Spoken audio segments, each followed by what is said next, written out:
जी अस्सलाम वालेकुम। यासीन आपके साथ हाजिर है। इस मॉर्निंग ब्रीफिंग में आपके साथ मुलाकात होती है और जो भी इम्पोर्टेंट पाकिस्तान के या बैन अल-अक़वामी ख़बरें होती हैं वो आपके साथ शेयर की जाती हैं। कुछ बातें करने से पहले सबसे अहम ज़िक्र किया जाएगा टर्की में होने वाले अंधोनाक ज़लज़ला जो वहाँ पर आया है, जिसमें हज़ारों लोग जो है वो लुक़मा अजल बन गए।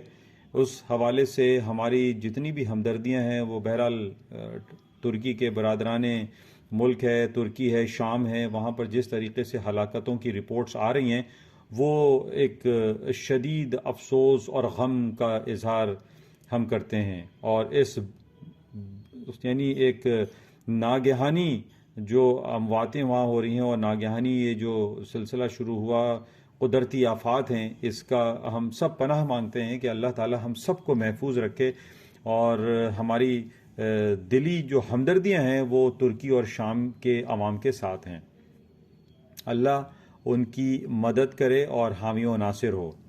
बहरहाल इसका नेगेटिव इम्पैक्ट बाज़ारों पर भी पड़ता है और ख़ास तौर पर तुर्की की जो इकॉनमी कंडीशंस हैं उसके ऊपर कहीं ना कहीं एक डैमेजिंग सिचुएशन लाजमी तौर पर क्रिएट होती है, क्योंकि ज़ाहिर है पूरी जो इस वक्त तुर्की अवाम है वो एक गम में है, परेशानी में है और तकलीफ़ में है। तो बहरहाल इसका नेगेटिव इम्पैक्ट उनकी इकॉनमी पे थोड़ा बहुत ज़रूर पड़ेगा, लेकिन इसका ओवरऑल अगर हम ग्लोबल मार्केट के हवाले से बात करें तो इसका बहुत ज़्यादा नेगेटिव इफेक्ट तो नहीं आता कि स्टॉक्स में कोई गिरावट आ जाए या कुछ ऐसा सिलसिला हो, ये बिल्कुल नहीं होगा। बहरहाल जो हालात तुर्की में चल रहे हैं उसका हमें शदीद अफसोस है।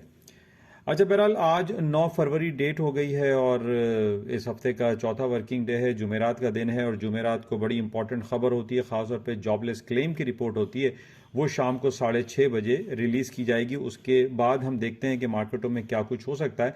लेकिन आज सुबह से जो बाज़ारें हैं वो कुछ बहुत ज़्यादा उसमें तेज़ी मंदी का उनसर शामिल नहीं है। तो बहरहाल ये तमाम बातें हम जिक्र करते हैं अपने दूसरे प्लेटफॉर्म yasinanalysis.com के, और उसमें तफसील से आपके साथ बातें करते हैं और कुछ तज्ज़िये और तबसरे पेश किए जाएंगे कि क्या कुछ हो सकता है, सोने चांदी करेंसी स्टॉक्स में क्या कुछ हो सकता है, यह आपके साथ जिक्र किया जाएगा। और ख़ास तौर पे कल रात अमेरिका के सदर मिस्टर जो बाइडन साहब ने स्टेट ऑफ द यूनियन में खिताब किया है, काफ़ी वहाँ पे भगदड़ मची और काफ़ी प्रोटेस्ट भी हुआ। उस हवाले से भी कुछ तफसीलात आपके साथ शेयर की जाती हैं। तो इंशाल्लाह मिलते हैं थोड़ी देर में। आप तमाम लोगों से मेरी गुजारिश है कि इस यूट्यूब चैनल को लाइक करें, शेयर करें और सब्सक्राइब करें, और जो भी मार्केट के हवाले से ख़बरें हैं उन पर आप मुकम्मल रसाई हासिल